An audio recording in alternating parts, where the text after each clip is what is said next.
대통령 배임 등 비위를 저지른 인물이나 대주주 감시에 소홀한 임원 등의 선임을 반대하는 등 의결권을 보다 적극적으로 행사할 수 있도록 지침 개정을 추진합니다.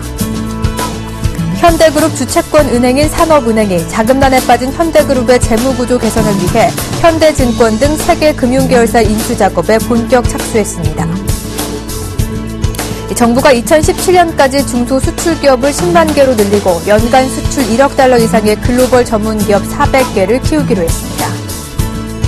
금융감독원이 올해 금융사의 부실을 끝까지 파헤치는 진돗개식 끝장 검사와 불시에 방문해 점검하는 암행검사를 강화하기로 했습니다. 시청자 여러분 안녕하십니까? 센 경제 현장의 정혜림입니다. 코스피가 외국인과 기관의 쌍끌이 매도세에 1950선을 하회한 채 마감 지었습니다. 오늘장 마감 소식 증권부의 강광우 기자 연결해 알아보도록 하겠습니다. 안녕하십니까? 네, 안녕하십니까? 네, 오늘 양대 지수 모두 하락 마감했는데요. 마감 소식부터 전해주시죠. 네, 코스피 지수가 기관과 외국인의 매도로 하락했습니다. 오늘 코스피 지수는 전거래일 대비 0.45% 내린 1949.05포인트의 거래를 마쳤습니다. 국내 증시에 마땅한 모멘텀이 없는 가운데 지난 금요일 단기 급등한 데 따른 조정세가 나타난 것으로 풀이됩니다. 수급 주체별로도 혼조세를 나타냈습니다. 오전 중 매도세를 키우던 외국인은 오후 들어 매도 규모를 크게 줄여 8억 원 순매도하는 데 그쳤습니다. 반면 장 초반 사자 행보를 보이던 기관은 매도로 전환해 600억 원어치를 내던졌습니다. 개인은 600억 원 매수 우위를 기록했습니다. 업종별로는 비금속 광물이 2.77% 강세를 나타냈고 건설업과 섬유 의복 등은 상승했습니다. 반면 서비스업과 은행, 전기가스업 등은 1% 넘게 빠졌습니다. 시가총액 상위 종목들은 대부분이 약세를 나타냈습니다. 네이버가 2.99% 떨어졌고 SK하이닉스도 1% 넘게 하락했습니다. 네, 오늘 세계 최대인 이동통신 전시회가 개막을 했는데 그동안 소외받았던 IT 관련주들이 주목을 받지 않을까 싶었는데 일제히 급락했다면서요? 네, 세계 최대 이동통신 전시회인 모바일 월드 콩그레스가 스페인에서 개막했지만 주식시장은 관련주들의 냉담한 시선을 보냈습니다. 특히 MWC의 최대 화두인 갤럭시 S5 공개를 앞두고 관련 부품주들은 일제히 급락했습니다. 오늘 코스닥 시장에서 갤럭시 S5의 수혜주로 거론되던 잉크테크는 가격 제한폭까지 떨어진 21,250원에 거래를 마쳤습니다. 잉크테크는 갤럭시 S5가 메탈 케이스를 사용할 수 있다는 소문에 지난달 초부터 주가가 올랐지만 이날 MWC에서 갤럭시 S5의 부분 사진이 공개되면서 폭락했습니다. 무선 충전 수혜주로 관심을 받았던 RF텍도 크게 내렸고 카메라 손떨림 보정 기술 관련주인 자화전자와 하이소닉도 하락했습니다. 스마트폰 액세서리 관련주인 UIL도 5% 이상 급락했고 삼성전자도 유가증권 시장에서 약세를 보였습니다. 금융투자업계에서는 MWC 관련주들의 약세는 시장에서 기대감이 떨어진 탓이라고 평가했습니다. 지난해 갤럭시 S4 공개 때보다 혁신에 대한 기대를 낮춰잡고 있기 때문입니다. 한 증권사 스몰캡 연구원은 MWC에서 시장의 기대를 뛰어넘는 혁신적인 기능이 스마트폰에서 나오기 어렵다는 것을 알고 있기 때문이라며 또 지난해와 달리 최근 전기전자 업종 주도주인 삼성전자의 주가가 방향을 잡지 못하고 있는 것도 원인이라고 전했습니다. 그렇군요. 오늘 전국적으로 미세먼지 주의보가 발령이 됐죠. 3월에 황사철도 다가오고 있는 만큼 오늘 미세먼지 관련주들이 급등했다면서요? 네, 중국발 미세먼지가 국내 전역을 뒤덮었다는 소식에 마스크 생산업체 등 미세먼지 관련주들이 일제히 상승했습니다. 미세먼지용 마스크 생산업체인 오공은 코스닥 시장에서 가격 제한폭까지 오른 3,190원에 장을 마감했습니다. 마스크와 청소용품을 생산하는 웰크론과 눈 영양제를 생산하는 안국약품도 상승했습니다. 최근 중국에서 바람을 타고 유입되는 미세먼지가 늘어나면서 서울과 경기도 일부에는 오늘 초미세먼지주의보가 발령됐습니다. 이에 미세먼지 차단 관련 제품 판매가 늘 것이라는 전망에 관련주들이 들썩였는데요. 전문가들은 3월 본격적인 황사철을 앞두고 있는 만큼 미세먼지 관련주들이 당분간 상승세를 이어갈 가능성이 높다고 내다봤습니다. 네, 잘 들었습니다. 지금까지 증권부의 강강우 기자와 함께했습니다. 오늘 말씀 고맙습니다. 네, 감사합니다.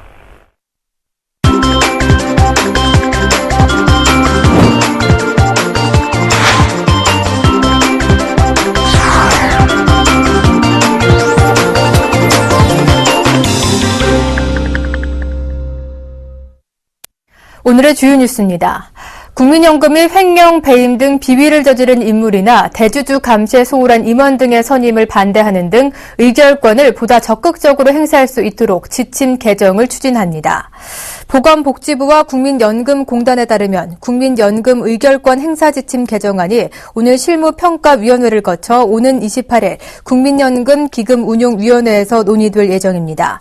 앞으로는 필요한 경우 국민연금이 의결권 행사 방향을 주주총회 전이라도 공개할 수 있게 할 방침이어서 기업 경영에 미치는 영향력이 한층 강화될 전망입니다. 현대그룹 주채권 은행인 산업은행이 자금난에 빠진 현대그룹의 재무구조 개선을 위해 현대증권 등 세계 금융계열사 인수작업에 본격 착수했습니다. 산업은행은 이르면 이달 말에서 내달 초까지 실사작업을 마치고 사모투자펀드와 투자목적회사 설립 등 인수방안과 인수가격 협상 등 구체적인 인수작업을 추진합니다. 산업은행은 현대증권, 현대자산운용, 현대저축은행 등 세계 계열사를 우선 인수해 현대그룹의 자금을 수혈하고 바로 인수자를 찾아 매각할 방침입니다. 금융계에서는 현대증권 인수투자제안처 가운데 현대차그룹 계열도 포함될 것으로 예상했습니다. 정부가 2017년까지 중소수출기업을 10만 개 늘리고 연간 수출 1억 달러 이상의 글로벌 전문기업 400개를 키우기로 했습니다. 산업통상자원부는 박근혜 대통령에게 수출 투자 확대, 창조 혁신형 신성장 동력 육성, 기업의 해외 진출 촉진 등을 담은 올해 업무 계획을 보고했습니다. 정부는 현재 8만 7천 개인 중소수출기업을 집중 육성해 3년 뒤에 10만 개로 늘릴 계획입니다.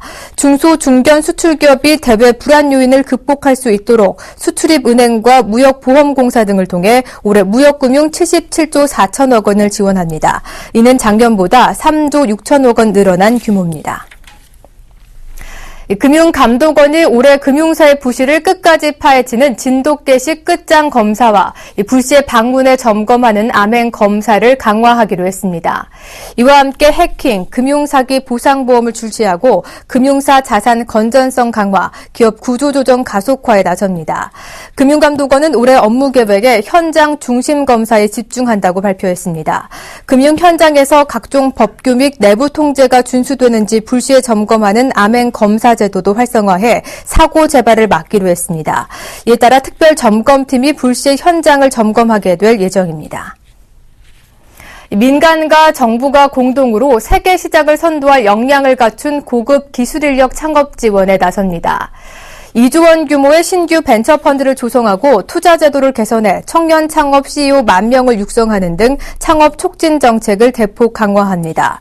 중소기업청은 올해 업무 계획 보고에서 2017년까지 글로벌 강소기업인 히든 챔피언 후보군 기업 1,000개를 육성하고 우수한 기술과 아이디어를 가진 고등학생과 대학생 10,000명을 2017년까지 창업 CEO로 양성한다고 밝혔습니다. 박근혜 대통령은 취임 1주년을 맞는 오늘, 내일 경제혁신 3개년 계획을 발표합니다. 박 대통령은 이날 오전 10시 청와대에서 담화문 형식으로 3개년 계획을 발표한 데 이어서 정부 강요 및 국민경제자문 연석회의에 참석합니다. 대통령 취임 1주년을 기념하는 별도의 행사 대신 국민 생활과 직결된 경제혁신 구상을 밝혀 국정 운영의 방향타를 제시하겠다는 구상입니다. 지난달 박근혜 대통령이 스위스를 방문을 해서 정상회담을 가졌는데요. 특히 스위스의 이 직업교육에 특히 관심이 많았다고 합니다. 기업 현장에서 즉시 전력감으로 쓸 수 있는 인재를 키워내는 직업교육 시스템이 스위스의 강한 경쟁력의 원동력이 된다는 것이죠. 이에 따라서 현재 정부는 선진국형의 직업교육 시스템을 갖추기 위해서 직업교육 훈련 혁신 3개년 계획을 준비 중이라고 하는데요. 오늘 이 내용 사회부의 서민주 기자 연결해 알아보도록 하겠습니다. 안녕하십니까? 안녕하세요. 네, 우선 선진국형 직업교육이란 무엇인지부터 알아보죠. 스위스와 더불어 독일은 직업교육 시스템이 굉장히 우수한 것으로 알려져 있는데요. 독일은 16세 정도가 되면 상당수 청소년들이 직업학교에 갑니다. 학교에 간다지만 실제 등교는 일주일에 2일에 불과합니다. 나머지는 실제 산업 현장에 가서 일을 배웁니다. 훈련생은 훈련을 받으면서 한 달에 400유로에서 1200유로, 우리나라 돈으로 약 59만 원에서 176만 원 정도의 임금도 받습니다. 대부분 학생들은 실습을 마치고 해당 기업에 취업하게 되고요. 이렇게 기업과 학교를 병행하는 훈련생이 매년 80만 명 정도 배출된다고 합니다. 일학습 병행 프로그램에 참여하는 기업은 50만여 곳에 이르고요. 이렇게 일찌감치 기업 현장에서 실무를 배우다 보니 취업이 잘 될 수밖에 없겠죠. 실제로 독일의 청년 실업률은 7%대로 유럽 전체 20%보다 현저히 낮은 수준입니다. 덕분에 미국 오바마 대통령 등 많은 정치 지도자들은 독일의 직업교육 시스템을 벤치마킹해야 할 대상으로 꼽고 있습니다. 네, 그렇다면 정부가 준비 중인 기업 훈련 혁신 3개년 계획에는 어떤 내용들이 담기게 되나요? 가장 큰 변화는 독일의 예와 같이 기업의 참여를 확대하는 것입니다. 즉시 산업 현장에 투입할 수 있는 인재를 키우려면 기업이 훈련생의 교육 훈련에 깊숙이 관여할수록 유리하기 때문이죠. 정부는 독일과 같은 일학습 병행제를 올해부터 본격 시행할 예정인데 여기에는 1000개 기업이 참여할 예정입니다. 2017년까지 1만 곳까지 참여를 늘리고요.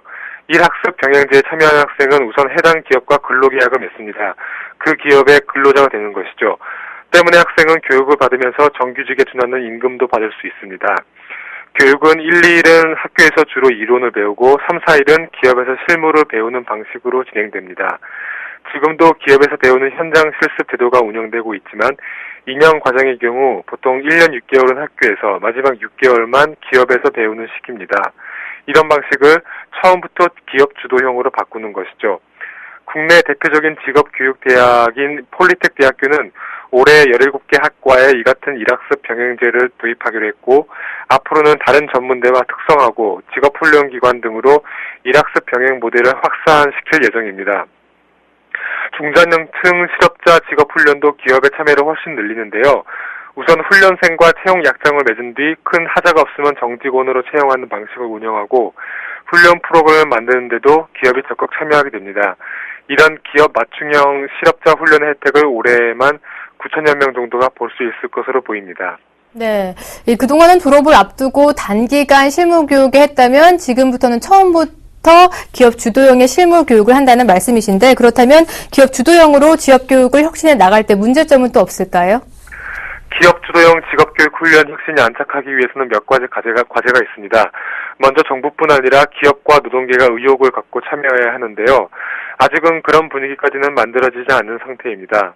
전문가들은 독일의 경우 90년대 말 노사정 대타협에서 직업훈련 일자리를 10만 개 이상 만들기로 합의하는 등 노사의 적극적인 참여가 직업교육의 활성화와 고용 창출에 기여한 예를 들며 우리도 이와 같은 계기가 필요하다고 지적합니다. 또 정부 부처 간의 의견 조율도 필요합니다. 직업교육이 확 바뀌려면 궁극적으로는 고등학교 과정부터 일학습 병행 시스템으로 바뀌어야 하는데요. 지금은 교육부가 난색을 표하면서 고등학교 과정에는 일학습 병행제가 실시되지 못하고 있습니다. 직업교육 혁신을 추진하는 고용노동부와 교육부 두 부처 간 협업이 중요한 이유입니다. 네, 잘 들었습니다. 지금까지 사회부의 서민준 기자와 함께했습니다. 오늘 말씀 고맙습니다. 예, 감사합니다.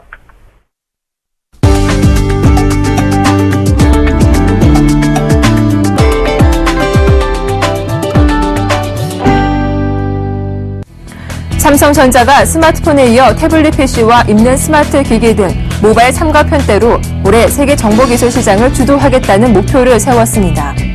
신종균 삼성전자 IM 부문 사장은 스페인 바르셀로나에서 열린 국제통신전시회 모바일 월드 콩그레스 기자간담회에서 올해 차세대 성장 동력인 입는 스마트 기기 시장에서 성과를 내려 한다면서 소비자들이 매일 착용하고 활용할 수 있는 다양한 입는 스마트 기기를 선보이고 기어 시리즈 제품이 그 신호탄이 될 것이라고 말했습니다. 신 사장은 또 태블릿 PC 분야에서도 갤럭시 노트 프로와 갤럭시 탭 프로를 앞세워 1위를 목표로 하겠다고 강조했습니다. LG전자가 스마트폰 G 프로2에 처음 적용한 스마트폰 잠금 해제기는 노크 코드를 앞세워 올해 스마트폰 시장 세계 3위로 도약하겠다는 목표를 세웠습니다. 박종석 LG전자 MC 사업본부 사장은 노크 코드를 비롯한 차별화한 새로운 사용자 경험을 통해 올해 세계 3위로 도약할 것이라고 말했습니다. LG전자는 UX를 초고급 제품부터 고급형 제품까지 스마트폰 전 모델에 적용하고 스페인 바르셀로나에서 개막하는 글로벌 통신기술 전시회 모바일 월드 콩그레스에서 적극 알릴 계획입니다. 황창규 회장 체제로 새로 출범한 KT가 이사회 구성을 새로 하고 이석채 전 회장 시절 발생한 손실을 대거 실적에 반영합니다. KT는 3월 21일 주주총회를 열고 11명의 이사진 중 7명을 새로 선임하겠다고 밝혔습니다. 주총 안건에는 임원 보수 총액 한도를 65억 원에서 59억 원으로 줄이는 이사의 보수 한도 승인권도 포함됐습니다.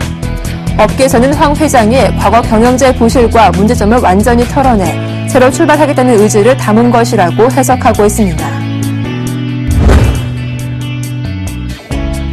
한화그룹이 사회적 기업 공감 토크인 함께 더 멀리 행사를 개최했습니다. 한화그룹은 최근 2년간 추진한 사회적 기업 지원 사업을 결산하는 의미로 지난 20일 여의도 63빌딩 컨벤션센터에서 사회적 기업 100곳을 초청해 행사를 열었습니다. 한화그룹은 지난해 20개 사회적 기업에 원가 분석, 마케팅 전략 수립 등 경영 컨설팅을 56차례 제공하는 맞춤형 지원을 했습니다. 한화 측은 그 결과 해당 기업의 평균 매출액이 17.3%, 고용률은 15.9% 증가했다고 설명했습니다. 센 경제 현장 오늘 준비한 소식은 여기까지입니다. 시청해주신 여러분 고맙습니다.